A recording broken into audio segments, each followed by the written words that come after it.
Welcome to the Undisputed podcast. I'm your host, Jenny Taft. This podcast is the full show from today's episode of Undisputed from start to finish. They've got a busy slate, so skip Shannon, let's get to it. Some of college football's biggest stars are uniting to let their voices be heard about player safety this season. Late last night, several players, including Trevor Lawrence, posted a joint statement on social media. The statement said the players very much want to play, and it also asked for universal health and safety procedures, as well as the opportunity to opt out while maintaining eligibility. And I've been watching this all morning, following it on social media. So many players posting with that hashtag, we want to play. So Shannon, what is going on here? Skip, what's the saying in politics? You never let a crisis go to waste. And the players are realizing, say, you know what, guys, this is our opportunity. We have something, and they want something, we want something. You want to play college football, we want protections. We want assurances that if this goes off, this is what we want. See, I think the thing the players are finally realizing, Skip, that when they're one or two here or there, they have no power. But when you're united, you're a very powerful entity. And the players are starting to see that. They're starting to get these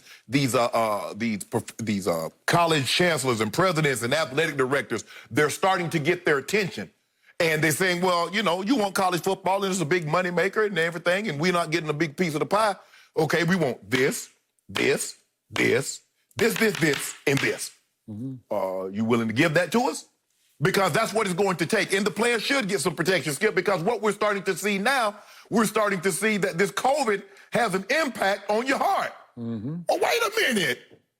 So in other terms, in other words, you're telling me this is more serious than the flu, because there can be some long-term ramifications that once I'm done with college football, I'm not going to have the luxury of Trevor Lawrence. I'm not going to be the first pick or a top 5 pick in the NFL. So you mean to tell me I play, I get COVID, I have long-term effects, I'm on my own? No, that's not going to be.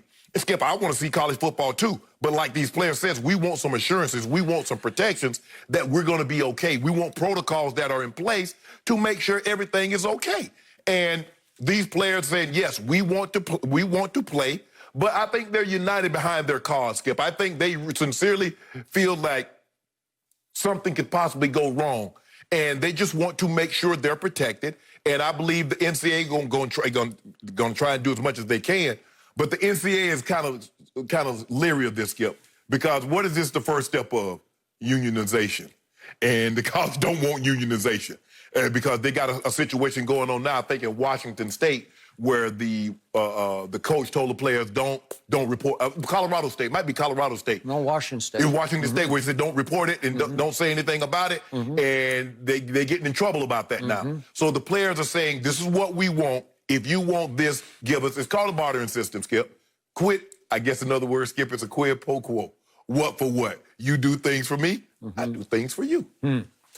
So to your last point, this is the first time in the history of college football that star players have come close to organizing to the point of unionizing. Yes. They are together. Yes. It actually just happened overnight, last night, thanks to social media. Right. Direct messaging, one big Zoom call, and all of a sudden stars from all 5 Power 5 conferences band together, and they united the two movements, because the first movement was we are united, and that was the Pac-12. Right. And that had a stronger, to me, Black Lives Matter component. Right. It felt like that was the impetus there. Yeah. But all of a sudden, people from around the country got together, and it sounds like this, the defensive end from Stanford named Dylan Bowles was sort of the point person for this. Yes. So he's driving the train, and all of a sudden everybody's jumping on board, and all of a sudden we want to play. Right. Wow. You do.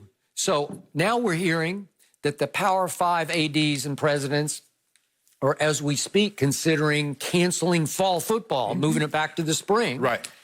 And yet the star players are saying, no, we want to play. We just want assurances you're going to give us the cleanest, safest environment to play in. But then out of nowhere comes the best player, I guess, in the land, Trevor Lawrence. And won't he be the first overall pick? Yeah. And he is the one who has the most to lose by playing this fall, right? Because he could get hurt and it could cost him millions and millions of dollars, right? Or he could play poorly for whatever reason and it could cost him some money, right? So Trevor Lawrence pops up on Twitter and posts 3 straight tweets in which he starts out saying, hey, people are just as much, if not more, at risk if we don't play. And his point was that football is a safe haven for so many people. We're more likely to get the virus in everyday life than in playing football. So he's saying if players go back to their home-type environments or even their college dorm type of Well, I'm going to disagree with him with that, Skip, because you know in football there's a thing called tackling. There's a thing called piles. Well, he's piling on here. Right. He's still saying that we can stay safer inside our little football quote-unquote bubble than if we all go back to our environments where it's probably not as safe. Let me ask you a question, where Skip. people don't wear masks. Are they going to have students in the fall?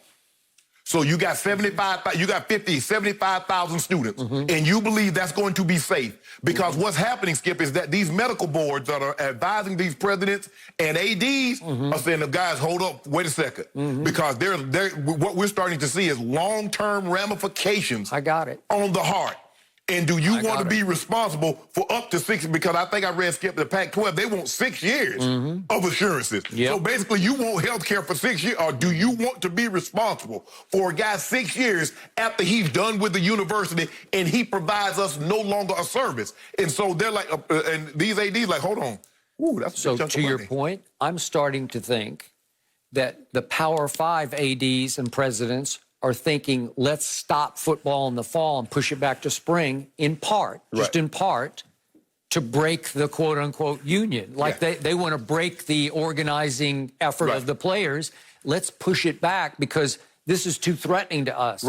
They want us to cut coaches' salaries. They want us to cut these budgets, you know. And you know what? I want my family to be able to watch the Big Ten. Yep. Okay. Yeah, I mean, Skip, I guess you just throw in and see. Maybe they'll agree with it that Mom and Grandpa and my cousin can get the Big Ten network for free. For free. And the Big Ten is saying, we don't want to play. And it may be to sort of, quote-unquote, break the union. And now they're trying to convince the other 4 Power 5 conferences to say, yeah, let's all band together and say we won't play till the spring. And guess what? But that also means you're going to get guys like Trevor Lawrence. Trevor Lawrence not playing in the spring. If they got I'd say not. If they got a draft coming up, Trevor Lawrence not playing in the spring. And these top recruits, you're talking about the guys that got these high evaluation, first-round grades, top 30 grades, they're not playing. Okay. Justin Fields is not playing. Okay, so the ADs and the presidents are saying, if we wait until spring, we're going to get rid of this top layer of leaders of the organized movement, right? Right. Everybody who's the head of We Are United or We Want to Play. They're all, the stars are going to, most of them are going to go to the draft. Correct. Right? Yes. The juniors, right? The 3-year players. And so, and as you mentioned, Trevor Lawrence is probably the biggest name. Yeah. You know, you got Chuba Hubbard and you got the guy you mentioned, Bowles or Stanford. But you're going to have a lot of these guys. If you play in the spring, and I guess the spring will be March or April, and that means the draft is going to be shortly. Skip, ain't nobody playing. None of these top guys ain't playing. They ain't playing no football. That's too close to risk it. I mean, it's one thing like a Tua having an injury in late October, November, and then the draft is in April or May. Can you imagine he has that surgery? He injured that in March or April. That's ridiculous. He ain't getting drafted. No, he's not. So it's risky, and I think the thing is that guys are not going to be willing to risk it that close. And to your point, you're right. Let's get rid of these guys because the last thing they want is a union. And what normally happens, Skip, unions don't form like, you know what, everything's going well. Let's form a union. It normally forms out of situations like this. So we both have agreed for 4 years, these players deserve a piece of the pie. Yes. They deserve money, compensation to play high level. It's a professional version of college football. Yes. Because the ratings are through the roof, obviously. Yes. And the schools benefit hugely with the TV contracts, and they deserve to get paid a part of that Skip, income. I was reading something, and I don't know. I was reading something, but I think it said where top-level recruits and players are worth like $1 million a year for a top Power 5 school. Absolutely. So I've said that, okay, so you a $50,000 scholarship, which I only go to say 3 years. If I'm good, that's $150. So, okay, I'll pay $150, now give me the other $850. Let me put that in my pocket. Let me get started, head start. So which of these two forces, players or ADs, presidents, who's on the right side of this argument in the fans' eyes right now? The ADs. No, the players. Skip, they want football. That's what I'm saying. But the ADs and the presidents are saying they don't want it. No, they're leaning away. That's what's happening. They talked last night till late in the night. Skip, now we want to play movement among the players. Yeah, so the players are saying want to play. Yeah, the players want to play. And so I'm sure most of the fans are saying rah-rah players. So they're on the right side of this argument right now for public consumption. Players want to play.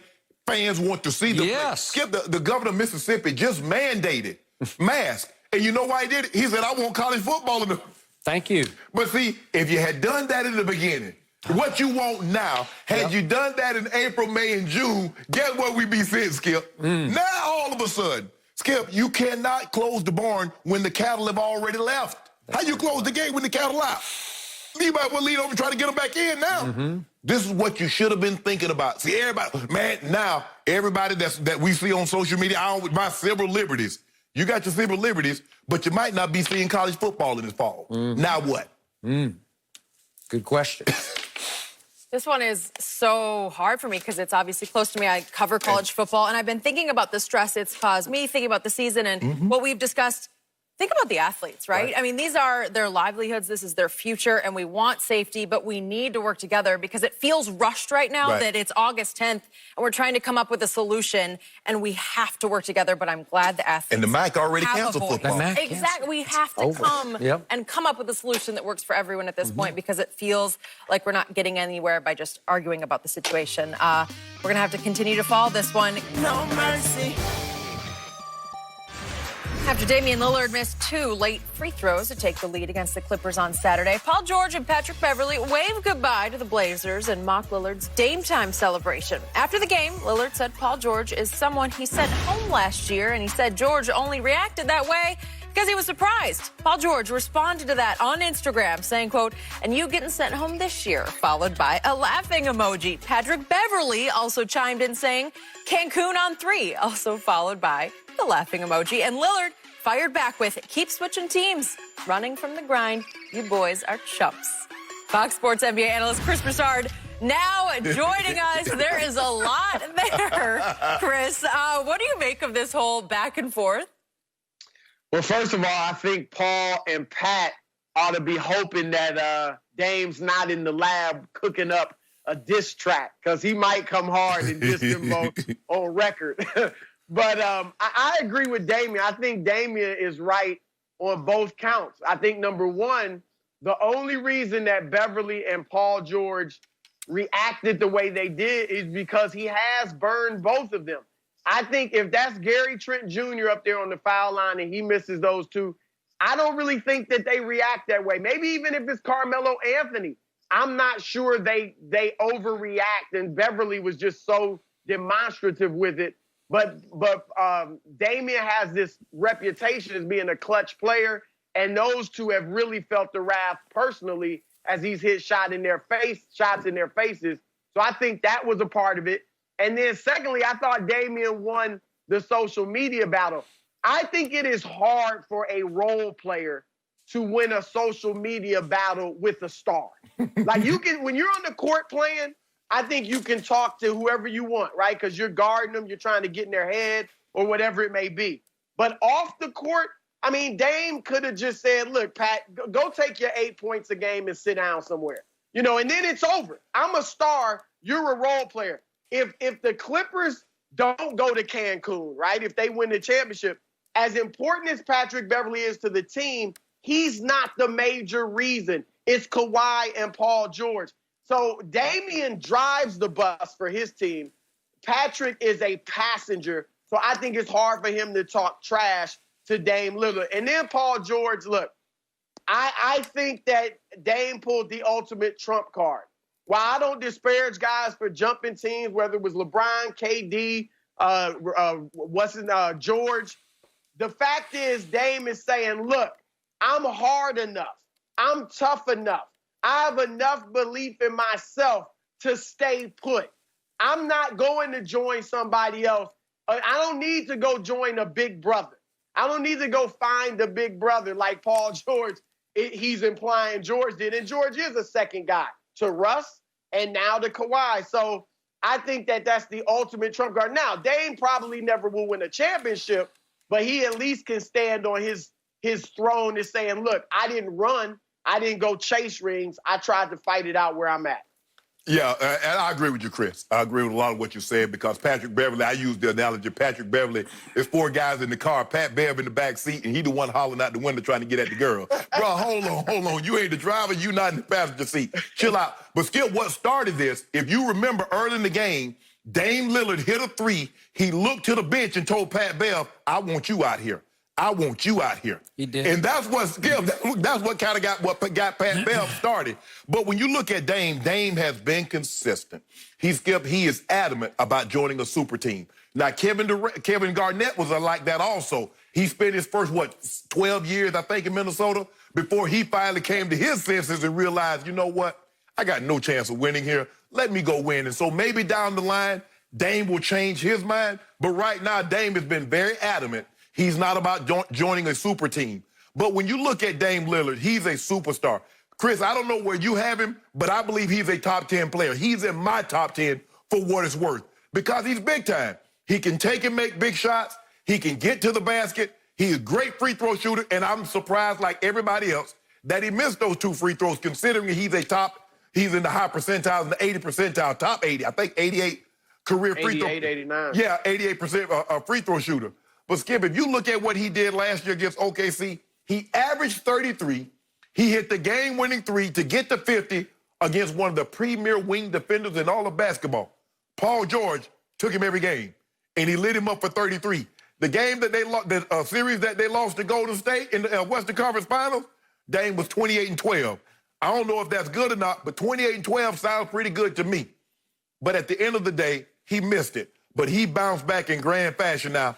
When the family members got in, and when Dame's sister chimed in and took a personal shot at Paul George, I don't know if he's your girlfriend, significant other, wife, fiance. I don't get out like that because no matter what she was before, that's that man's significant other, and she should be given a level of respect. Now, if you want to say that with your homegirls, your homeboys, and that doesn't reach social media or television, have at it, do your thing, but don't put that man fiance or what. Like I said, I don't know what she is. But significant other, let's go with that. Don't do that. Don't put her on blast like that. Okay, my turn. I vehemently disagree with every point both of you just made because you are missing the boat and the point on what happened Saturday evening at the end of this game. The Clippers clowned him. They openly laughed at him, tapping their imaginary watches. It's Dame time. Goodbye, Dame time. And the great irony of this is the Clippers reportedly, as a group, would love to see Dame carry the Blazers into the 8th spot because clearly, at least on paper, the toughest first-round matchup for the Lakers would be the Blazers. So I ask you this, Chris Broussard.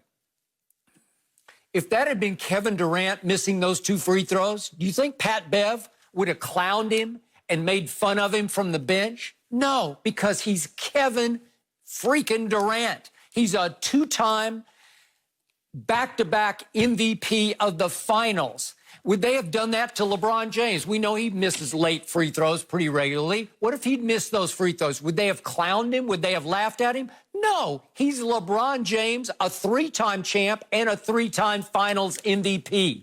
You earn respect at the highest level in this league. And by the way, Patrick Beverly has some respect around the league, more than you're giving him credit for, Shannon. You're saying he's the guy in the back. No, he scares people because he's got that dog in him. He will fight you. He blocked LeBron's shot to tie the game on Christmas Day and knocked it off his hands out of bounds. It was the defensive play of the year for the Los Angeles Clippers, that team in the basement.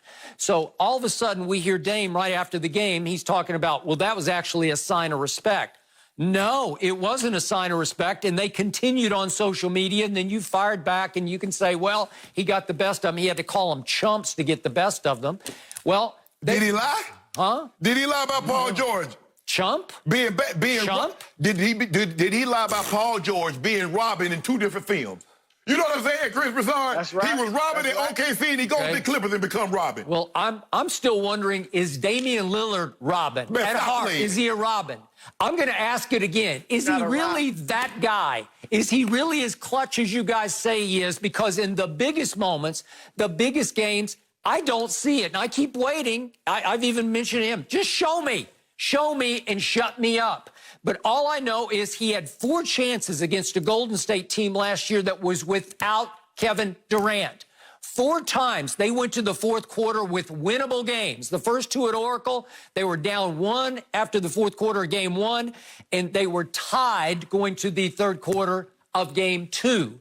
And then they go home and they're down 3 after 3 quarters, and then they are up 8 after 3 quarters. They lost all 4 games.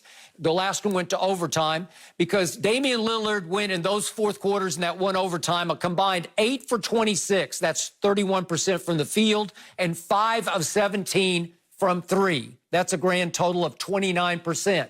That's not Dame time. That's not, again, I give you this. He is the greatest rapper athlete ever. There's nobody even close to him. I give you that. He's a media favorite because he is so accommodating and so accessible for all the NBA reporters, and they love him. But I also think they give him a little bit of a pass here because at the highest level, what has he done? I just don't see enough. And these were games that this game against the Clippers was a game that's on a silver platter for a team that has a chance to go at the Lakers, who are struggling right now. They're trying to find a new bubble identity.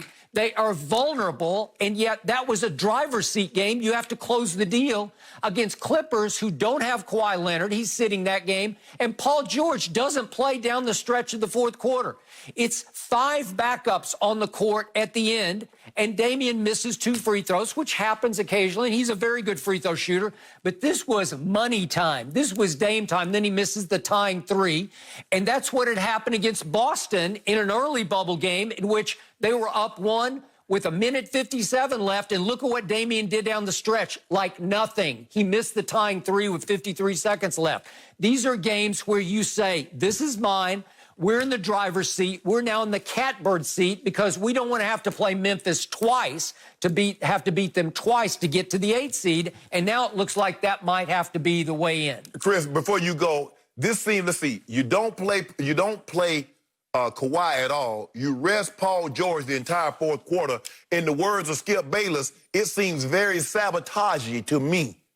Sabotagey how? Yeah, why you not playing those guys? I thought no, they want Portland to win. Exactly. And all of a sudden it's like, where are you? Oh, it's time, Dame, and where are you, Dame? They don't have respect for him the way they do the top superstars in this league. Well, here's what I'll say, and I think you're absolutely right, Skip. Both of you guys, they want the Blazers to play the Lakers in the first round. So they did everything to hand them that game. All right, however, what you're getting at, Skip, is that Dame is just starting to get to that level where he's going to be scrutinized harder. In the past, he's been a really good player. He's been a star, a perennial all-star, but not on the level where if he doesn't win or reach the finals, nobody really is going to criticize him for that. He just hasn't been at that level. Now he's starting to get there where you're going to start saying, okay, he's great, but he can't win. He can't lead a team to the finals or win a championship. And that, Shannon, is where you may be right. After a few years of this, does he say, man, I do need to go join somebody or at least get somebody here? I remember LeBron with 2006 when Michael Redd and Ray Allen, and Ray ended up getting traded to Seattle or going to Seattle or Milwaukee. Seattle. Mm-hmm. Milwaukee. But Michael Redd and Larry Hughes were the free agents. LeBron didn't recruit either of them. He just made a generic video for the Cavs that they could play for every free agent. If he had called Michael Redd, recruited Michael Redd, played the Ohio card because Michael Redd was from Columbus, he could have probably gotten him to Cleveland. But LeBron was like, man, I'll win with whoever at that point. Mm-hmm. But then after a few years of struggling, you realize, okay, I do need more help. And Dame could get to that point in a few years. But, Skip, let me tell you what happens. Ray Lewis danced.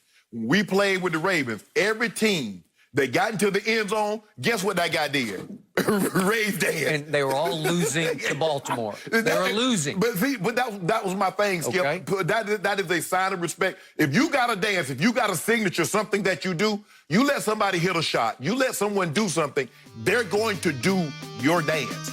No mercy. The Lakers' losing streak is now at 3 after the Pacers got them Saturday. Anthony Davis was held to 8 points on 3 of 14 shooting, and LeBron had 31 points. And it was the first time this season the Lakers lost with LeBron scoring at least 30 points. LA had the lead with under a minute and a half to go, but couldn't hold off TJ Warren and the Pacers, who ended up with the 116-111 win. Chris Broussard still with us. Chris, any issues with the Lakers blowing these late game leads? Well, I don't want to overreact to these first 8 games in the bubble. The bubble is a strange place. I mean, my goodness, there's all sorts of mess happening in the bubble. And I think this shows that the NBA was right not to go straight to playoffs. Remember, a lot of people were saying, hey, just bring the 16 teams down there, start with the playoffs. Now, maybe these bad teams wouldn't play as well. The good teams would play better if these were playoff games. But I don't know. I mean, maybe this is just rust and guys getting their legs back. So I'm thankful that the NBA did not go straight to the playoffs, because you wouldn't want these types of upsets in the playoffs. All right. So that's the first thing. So I don't want to overreact to these late game leak drops that the Lakers are having, or whatever you want to call them. I think the concern, though, for the Lakers is this. And let me define concern. Concern is not, can they win in the first round? They're going to beat Portland. Portland may give them a little trouble, may push them a little, 6-7 games. The Lakers will beat the Portland Trailblazers. The concern, though, is, can the Lakers win a championship? Because this is title or bust. This isn't Western Conference Finals or bust. This is title or bust. And the concern in that regard is that LeBron's second guy is not a dog. It is showing. We've all been wanting to see, does Anthony Davis have dog in him? LeBron has won his 3 championships when his second guy has been a dog. Dwayne Wade, Kyrie Irving. They might have a bad game, but they're not just going to not show up. And Anthony Davis, over these last 3 games, has averaged 11 points on 33% shooting.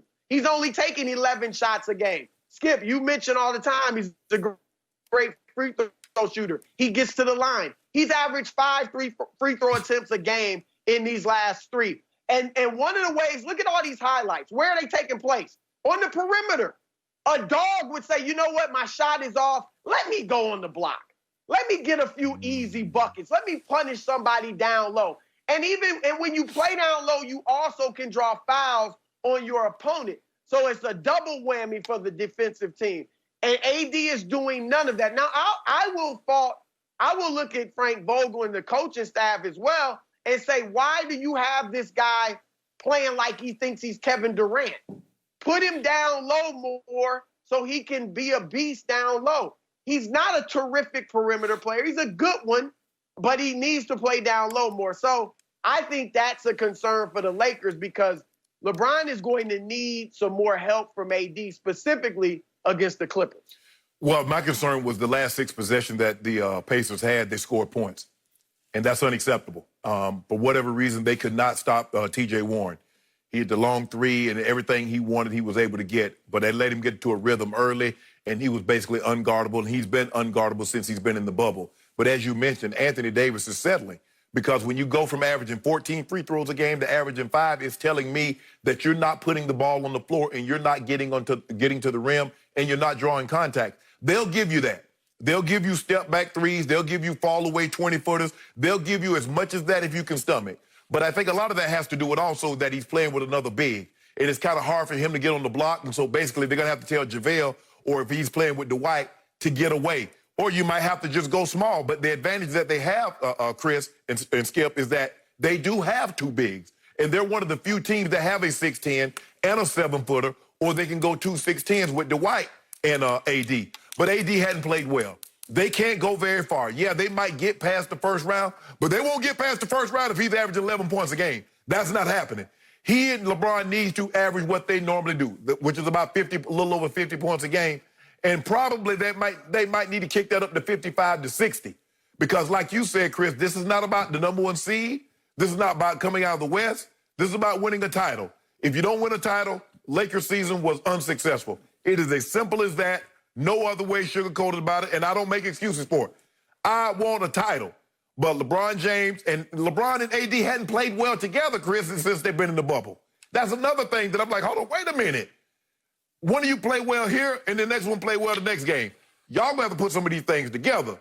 But don't you worry your pretty little head. Even though the Clippers and Doc Rivers were trying to be sabotage-y. Good. Hey, sometimes you can make your destiny, Skip Bayless, on the very road you took to avoid it. I've heard that before. You trying to avoid us, but you're gonna make your destiny with us. Thank you for referring to my head as a pretty little head.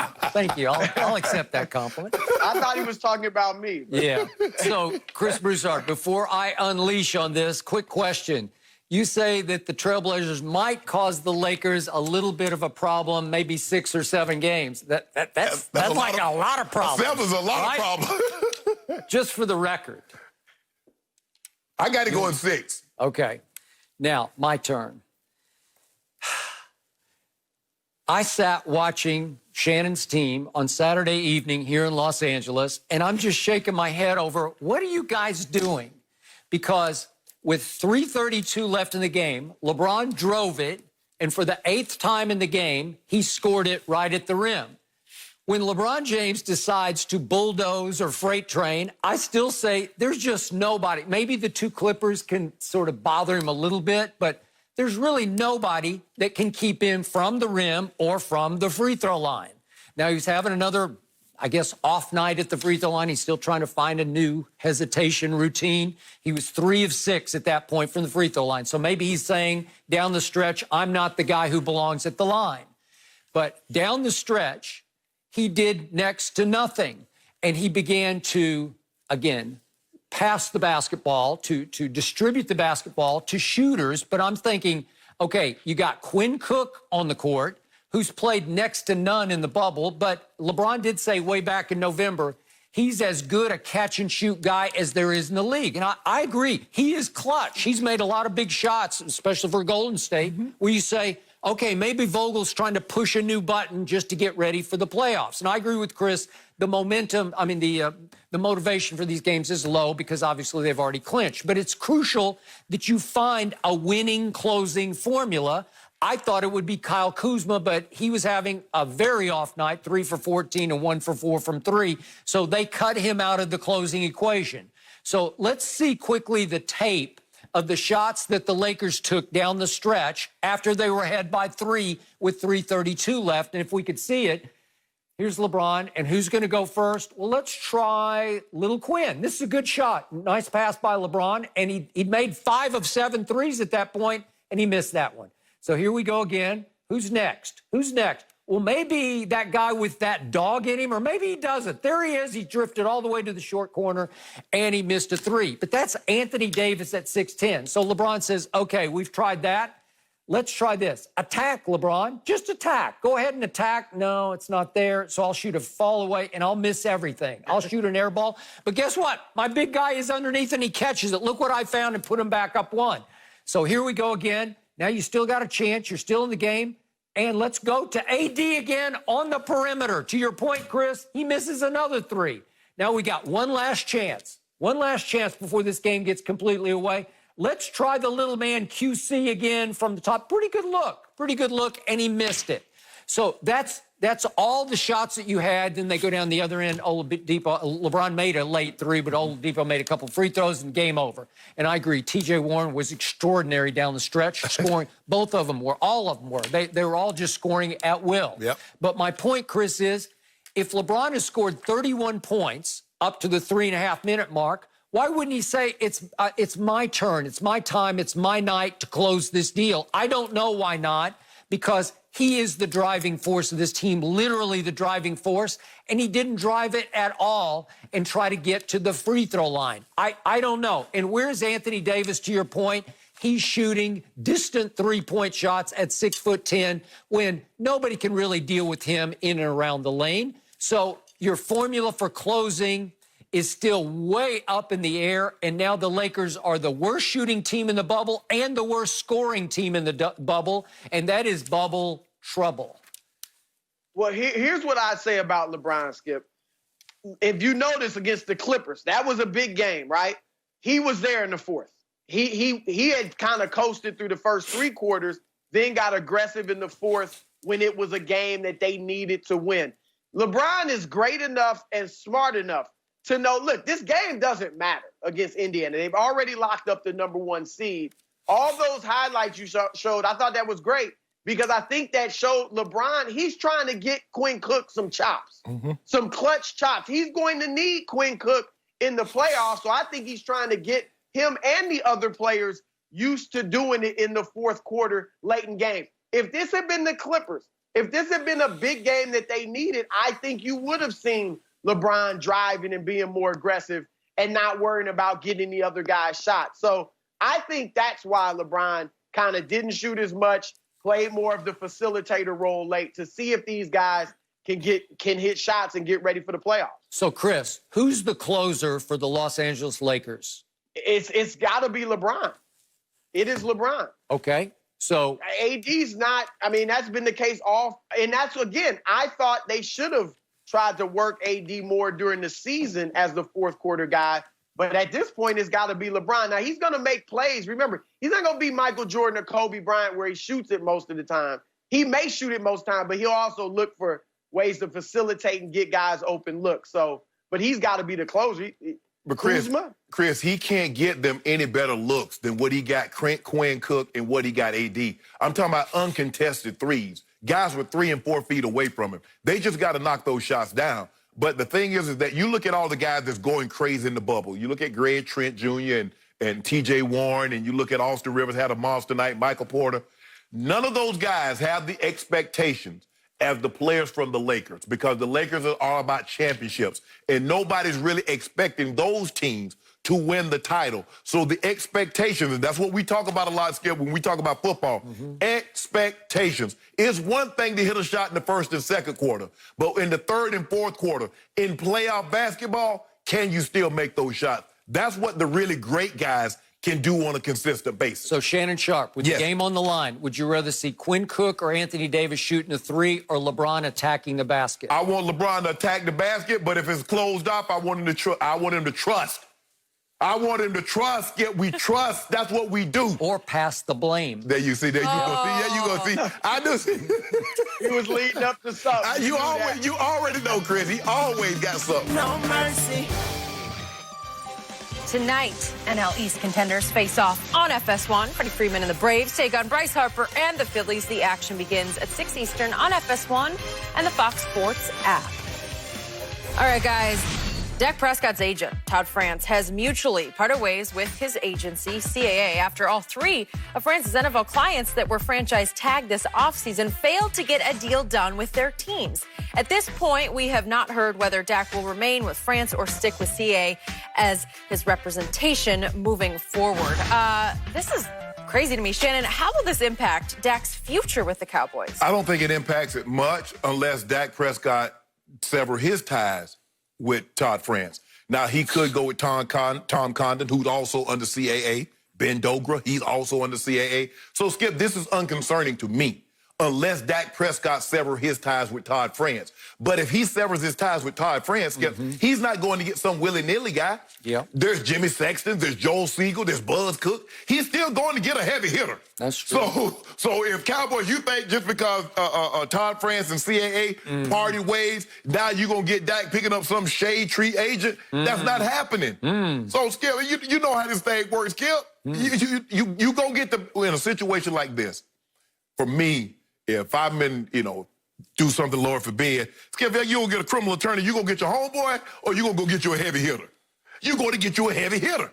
Dak Prescott's going to get a heavy hitter because he says, I'm a heavy hitter. So he's going to get one of these top guys, whether it's Todd, and like I said, until I read something where Dak Prescott severed ties with Todd France, then come talk to me. But Todd France severing ties with CAA, that does nothing for me, Skip, because there are a lot of times we see CAA just tried to get all these guys up under one umbrella. That's why they got Todd France. That's why they got Tom Condon. That's why they got Ben Dogra. So, for me, this does nothing. He's going to get another heavy hitter if he severs ties. Drew Rosenhaus, Sexton, Siegel. He going to get one of those guys, Skip. Have you sent him a little DM saying you're available? I mean, you'd love to go to battle with Jerry Jones, I'm just going to do the PR. Just let me do the PR. That's all I want to do, a little PR. Okay. So, I told you from the start that I was told that Todd France is, quote-unquote, overplaying his hand in negotiations with Jerry Jones. And maybe that's what was happening because that's how it played out because they got no deal at the deadline done. Right. So it appears that Todd France might have been overplaying his hand within the confines of CAA because I believe he wanted to take over the football operation from Jimmy Sexton, who runs it. And Jimmy Sexton apparently won that political battle internally. Right. And it pretty much forced Todd France out. Right. Because Jimmy Sexton has run the football operation, and he does an excellent job. And so... he got a lot of players and a lot of coaches. He does, but he's still standing at CAA. So now Todd France is out on his own. And I agree with you. This is probably just more bad news for Cowboy fans because I seriously doubt, and from everybody I've talked to, everyone seriously doubts that Dak will leave Todd France even though he is now split from CAA. Right. So they've come too far together, and it sounds like they love each other and that they're now a tag team. A lot of times, Skip, people go with CAA or they go with these big agencies because of what they can do outside of that. Sometimes they want to get in television. Sometimes they want to get into movies. They want to do other things. Right. And so it's a lot easier if you're under that umbrella. And Dak will lose all those perks that you can get, all the amenities that you can get from everybody else at CAA. That is correct. Good point. So now we look at Todd France, and I say, does he now want to become the Scott Boras of football agents, the way Scott dominates baseball? He does. And Scott is a tough guy, and Scott's done a lot of great work for a lot of players, but he's alienated a lot of owners. Right. And a lot of, many times that a draftee will go undrafted because he's a Boras client. Right. So that's what you have to deal with. Right. But all of a sudden, Todd France, so he had two other clients who were tagged who could have had deals done before the deadline. Justin Simmons is a safety for Denver Broncos, and Bud Dupree in Pittsburgh. And neither got a deal done by the deadline. Right. And DeAndre Hopkins, he also represents, and DeAndre got completely sideways with the Houston Texans and especially Bill O'Brien. And it started over money, and then I think it just got bad blood personal. And obviously, thank you very much, he wound up with Kyler Murray in Arizona. But you see where the track record is heading here. Right. Todd France is a tough guy. He will dig in for the duration. Right. So, again, it feels like that Dak is still, that we've seen the beginning of the end of Dak in Dallas. And I believe their big plan is, okay, we'll take the tag for 2 years, but they're not going to tag us for that third year at $55 million. So I'm assuming they're looking at maybe hitting the market after a couple of years. Skip, I think the thing is, and to give people some insight at home, when you're doing a contract, you sit down with your agent, and you try to, and he's telling you, okay, well, this is the market, and this is where such and such, and this is what this guy got, and you're like, I want to be here. And so he's going to tell you now, it's going to get contentious. He says, how long can you wait? How long can you stomach? How are you financially secure? Because we might not get this deal this year. We might have to play under the tag. Are you okay with that? Because at the end of the day, Skip, the agent can do all he wants to. It's Dak Prescott. Dak Prescott could have said, no,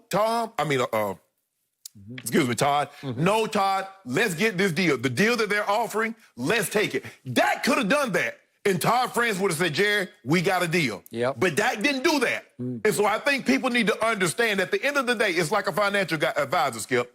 Financial advisor could say, well, Shannon, I think we need to do this, this, and this. At the end of the money, whose money is that? That's mine. I want to buy a Ferrari. I want to get a house in Malibu. I want to, that's my... He can advise you all he wants to. At the end of the day, it's your call. At the end of the day, this was Dak Prescott's call. And Dak Prescott says, no, I'll play this year under the franchise tag. We'll revisit this situation again next year. So that's how that situation works. But deep down, Dak Prescott has to now ask himself, is this more about your reputation, Todd France, or my best interest, Dak Prescott? That's what you have to ask yourself, because he has a growing reputation as a tough negotiator. Yes. And that could attract more big-name clients to him, especially the cream of the crop. Yes. They're going to want the toughest negotiator. Look at what's here in the crop, Skip, with Tom Condon. He had the Manning brothers. He had Drew Brees, LaDainian Thomas.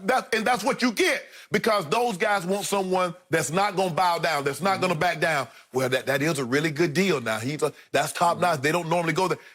I don't want to hear that. That ain't what I hired you for. Nope. Go get me my money. And that's what you see these guys. Skip, I mean, look, sometimes that's why it's so hard for guys starting out. Because normally what you see is guys, they branch off. They start under Tom Condon, and then they go their separate ways. They start under Siegel or Jimmy Sexton, and then they branch off. It's hard to get into this business, Skip, right out of college and say, hey, man, I just got, just finished college, law school or whatever, finance school, and I want to represent you. Well, who you represented before? You be my first. No, I'm good. Skip, that's just the way. I'm sorry.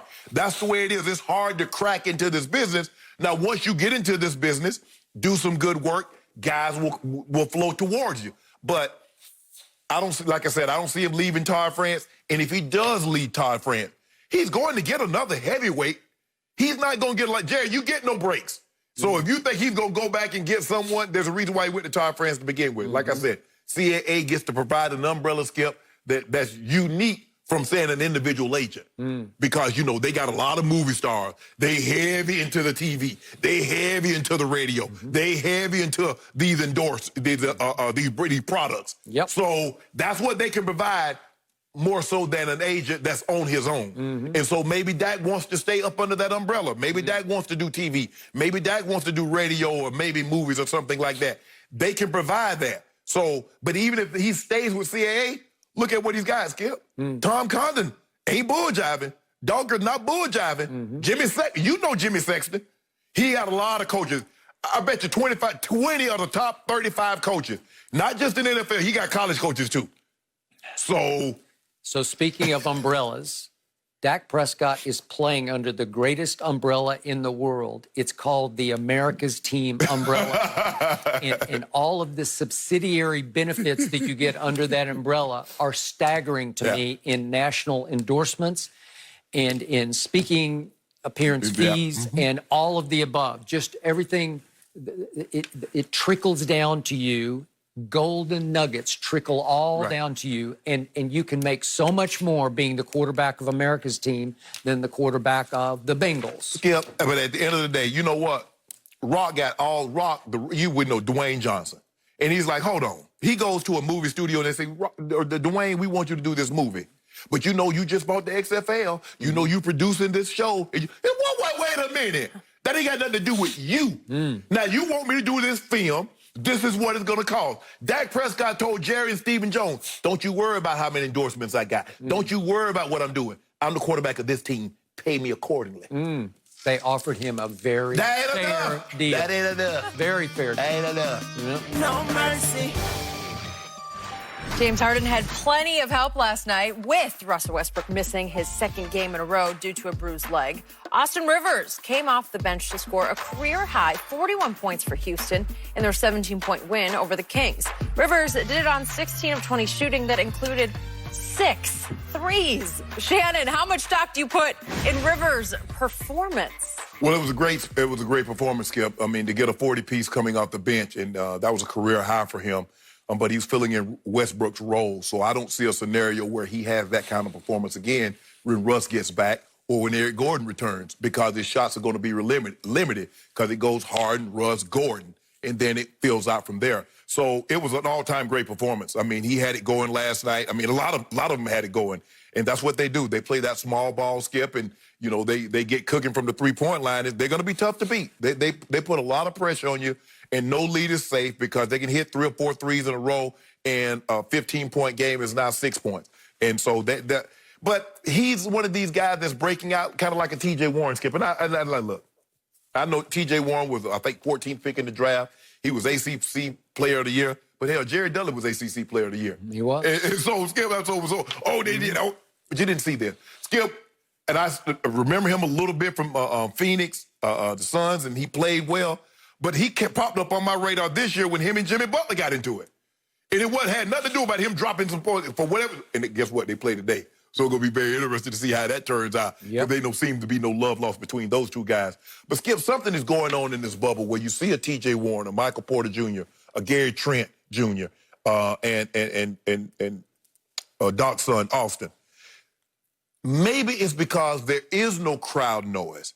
And they feel that, like, I'm just in the gym and I'm shooting because, Skip, we see, sometimes guys will post and you see a guy hit 15, 20 threes in a row. Steph Curry, I think they had a video, Steph hit like 23 threes in a row. And maybe because there's no crowd noise, maybe there's no yelling, no booing, and guys can get comfortable. Because that's the only way I can explain it. That's the only way you can explain something like this. Because nobody saw these type of performances coming from these guys. Now, Michael Porter Jr., Skip, people thought he could be good before he hurt that back because a lot of people said he's going to be the #1 pick in the draft. Yep. And so he might be the outlier here. But what T.J. Warren is doing is averaging 35. What Gary Trent Jr. was doing before last night was shooting 60% from the three. And Doc's son, Austin, getting a 40-piece. But no, he can't. Can he keep this going? No, because the opportunity is not going to present itself. But if it does, he's capable. We've seen it before. I'm a big fan of Austin Rivers. I'm obviously a big fan of his father. And yet when we had his father on, sat right here on the show, and we were talking about Austin, one thing led to another, and he said he is fearless. Yes. And he is. He was raised fearless. Right. He was raised the son of a, you could argue, the best coach in the league. And he grew up in NBA locker rooms. He grew up around those Celtics championship teams in Boston. His dad played for the Hawks. Yeah. I remember his dad played for the Hawks. You got it. So it's true. Austin was back in an arena at Disney World last night in which he had monumental moments as a high school star. Yeah. Because that's where he grew up in Orlando. Right. So he said he felt comfortable in that arena, and there's nobody in there. And you're right. It can be much more of a comfort zone because nobody's yelling at you or getting on you, or you don't feel the pressure, the suffocation of so many fans all over you. But here's the most bizarre stat I've seen in a long time. Austin Rivers has played 2 years now in Houston. His first year in Houston, he averaged 9 points, 2 rebounds, and 2 assists. This year, he's averaging 9 points, 2 rebounds, and 2 assists. For his career, Austin Rivers is averaging 9 points, 2 rebounds, and 2 assists over 8 years. So he just keeps doing the same thing. But he is capable of shocking blips because a year ago, first go-around with Houston, he had a 25-point game, and this year, previously, he had a 23-point game.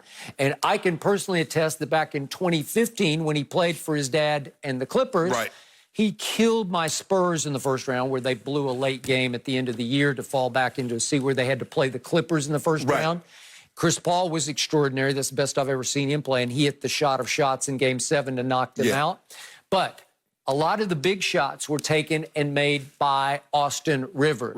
He took shots in the mouth and in the nose and had a bloody nose, and he just kept fighting. He will fight back. So when he's suddenly pressed into duty in place of Russell Westbrook, he's not afraid. Well, Skip, he had to be like this because everybody thought everything was handed to him because he was a coach's son. That's correct, and he took a lot of you-know-what over that. Absolutely, and a lot of people feel that, it's nepotism that he's even in the league. But I believe he's done enough. He's carved out a niche for himself. As you mentioned, over 8 years, he's averaging 9 points a game. He's carved out a nice niche for himself. So he had to be that way, Skip, because everybody went at him a little tougher.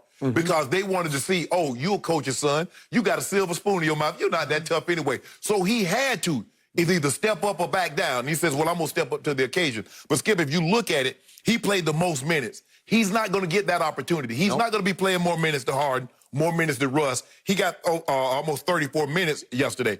But he was phenomenal. He couldn't miss from the three early on. And I was like, but if you let James Harden get 32 and you let a guy come off the bench and get 41, you're probably going to lose. Okay, I got it. But that guy is not just a bench guy. That guy believes in himself, and I think he could be invaluable to the Rockets. There's going to be a night when Russ doesn't have it, and maybe James, that we've seen it how many times. There's going to be a night when you're going to need 15 or 18 hot minutes from Austin Rivers, and he is highly capable of providing that. Because he can create his own shot, Skip. If you saw last night, they were playing him for the three, and he dribbled and he got to the rim. They let him finish the game to try to break 40, and he starts driving and doing up and unders and off the glass. So that's what you need in a situation like that. With a lot of these guys, Skip, are catch and shoot guys. But he's a one guy, he can catch and shoot, but he can put the ball on the floor and get to the rim. Remember when he beat your Carolina Tar Heels? Yeah, man. He did. Do you remember when he did? I remember that. He made the shot of shots to beat Carolina. He was a mid-first round draft pick, so he's got some credentials. I don't care. Duke can have all the players. They can have Zion, they can have Kyrie, but we got the one guy. Who? We got the logo. MJ. We got the logo. Oh, so now you claim it. We got the logo. Oh, now you claim it. Logo. After all this, you finally said something nice about Michael Jeffrey. What Duke player? You ever heard anybody say, "Oh, I want Duke blue"? What do you say? You got on Carolina blue. Yeah. Oh, yeah. Love that color. Yeah, I know you do. Nobody wore it better than the real 23. There you go. We got the logo. No mercy.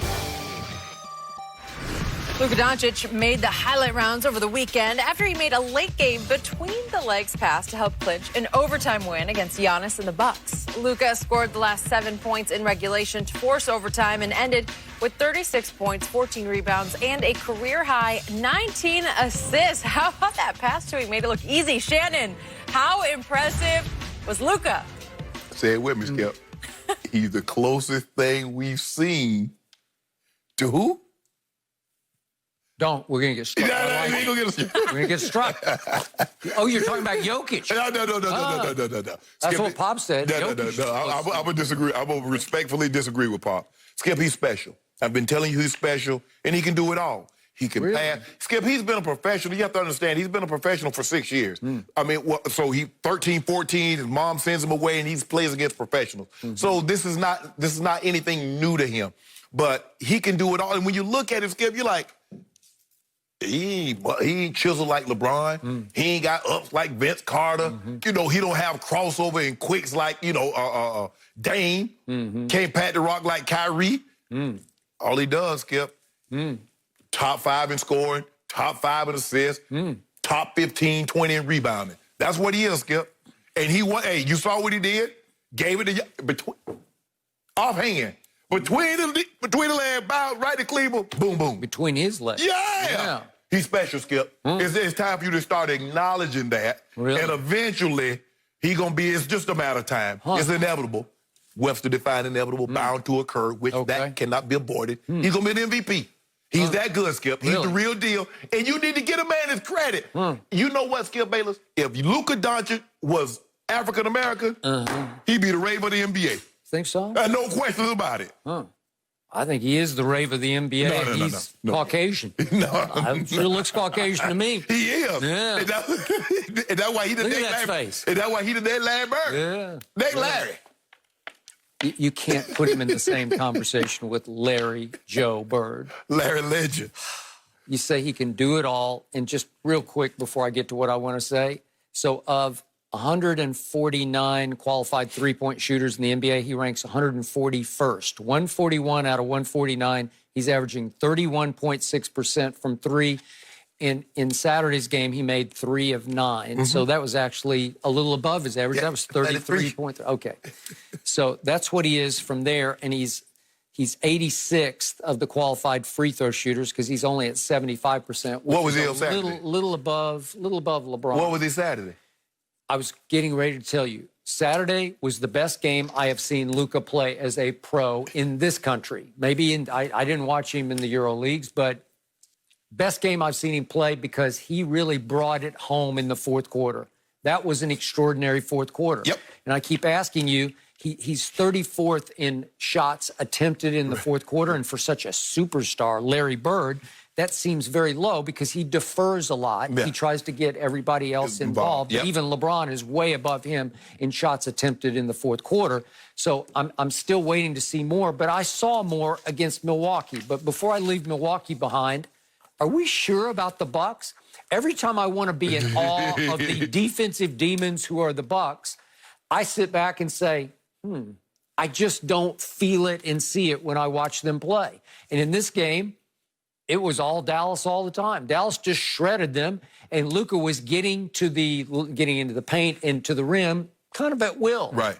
And Giannis couldn't deal with him, and nobody could really deal with him. And I'm saying, is this really the team, the beast of the East? Skip, they're really a great team defender. They don't have guys that's on ball. They don't have Paul George. They don't have a Kawhi. They don't have guys like that. They're really a team defense. Giannis, 6'11", Lopez brothers, tall, big front line with Middleton. That's normally what they do. They can build a wall, and they get great help because Giannis is coming out of nowhere. Hence, he's nominated for Defensive Player of the Year. Brook Lopez, want to shoot threes, averages about 5 rebounds a game for a 7-footer, which is terrible. But he can protect the paint, Skip. So they're not really great on-ball defenders. They're really great at team defense. But on Saturday, Luka got what he wanted, when he wanted, how he wanted, where he wanted to be. In the fourth quarter, he got it all the way home. He got it. He's like, hey, y'all, I'm in the lane again. Yep. Hey, y'all, I'm over here, right here. Come get me. And they couldn't do it. Skip, but at some point in time, you're going to have to come to the realization. You're going to have this epiphany moment. You know what? He is legit. He legit, Skip. He legit. He the real deal. I told you, he is special as a below-the-rim rebounder. He is special as a lane scorer because he's doing it all with craftiness. It's all savvy. It's all feel. It's all gift. But because it's not explosive ability, he can't jump. Skip, you make it seem like Larry Bird had ups. Like he was like Tom Chambers or Brent Barry. Larry Bird could shoot the lights out. He could, yes. Shoot the lights out. Lights out, game over, go home. Skip. Larry Bird shot a shot behind his head that was at 6'9". It was unblockable. Skip, he shot with his feet on the floor, but it was unblockable. Do you believe he will get better at shooting the ball? Now, remember, he's 20. I hope so. Well, he's 21. 21. He's only 21. I will give you this. He is a special passer. He is Bird's equal as a passer. And Larry Bird could dish it. He could. Woo! He could. Creatively dish it. Where you'd say, where did that come from? Well, what he pulled off, that's a genius move. You're dribbling to your left, and you don't even look. You catch Cleve out of the corner of your eye, and you go between your own legs and through Giannis and hit him right in stride. And it's like Cleve is like, look what I found. Oh, boom. Skip, think about what he's doing now. He's averaging 29, almost 30 points, 9 assists, and 7, 8 rebounds. Skip, think about that, what he's doing. He's doing that as a 21-year-old. He's got you at some point in time, you got to acknowledge what he's doing is unbelievable. No. You're talking about he's not. Then you try to meet where he's 141 or 140. Skip. Well, is he? Skip. That's what the numbers say. Numbers don't lie. If I go, I can go to certain stats and pick James Harden apart. Who turns the ball over more than James Harden? But that's glaring. 141 or 149, 31%. That won't work. Okay, well, what about the other aspects of his game? So if you want to take one aspect.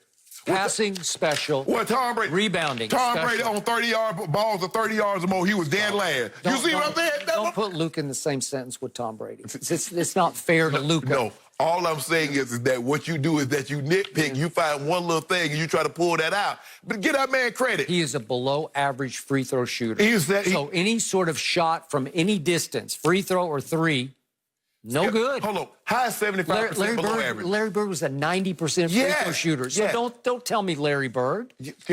I said he's the closest thing to Bird.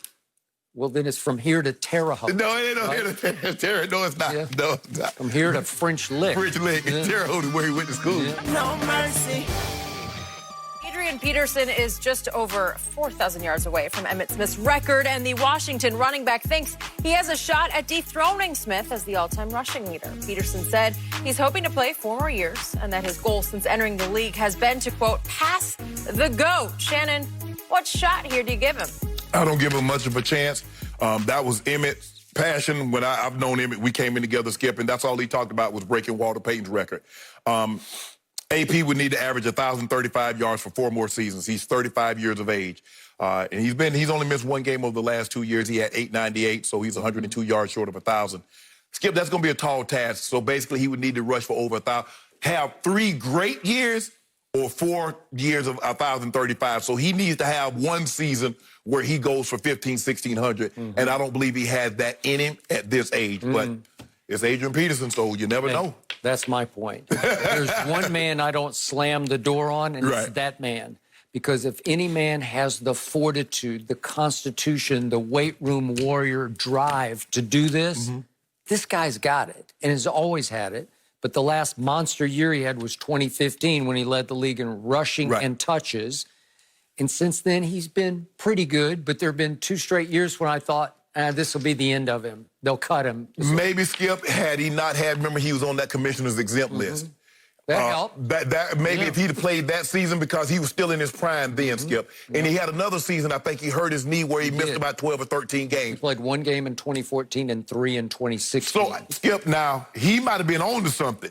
Because I believe now you're looking at a guy that's probably somewhere around 2,000 yards short over the next 2 years. Okay. I believe he would have done it. I don't know if he can get it now, Skip, considering that he missed that much time. Well, he extended his career, but he didn't extend it with the yards. Right. So they did get a break because Darius Geis, who's another running back, got cut the other day with a domestic violence issue. So at least he's still got a chance. I assume he's going to get more carries, and I assume if any man can bear up under this and get 1,200 yards this year, because he needs to get about 1,200 to stay on pace. But we're talking about 3 more years after this one to get the record. For me, Skip, I'm loading the box. I don't believe Haskins can beat me throwing the football. But I know what that guy can do. Could be Alex Smith. Well, Alex Smith. Yeah. I'm loading the box. I'm not letting AP get me. Well, as a Cowboy fan, I must tell you, I'm not threatened by Adrian Peterson on the field killing me, hurting me. Yeah, well, I want my guy to keep it. I got Class of 90 got to hold on to the Minnesota all day, AP. Good stuff today, guys. We're back same time tomorrow morning, 9:30 a.m. Eastern. Have a good day.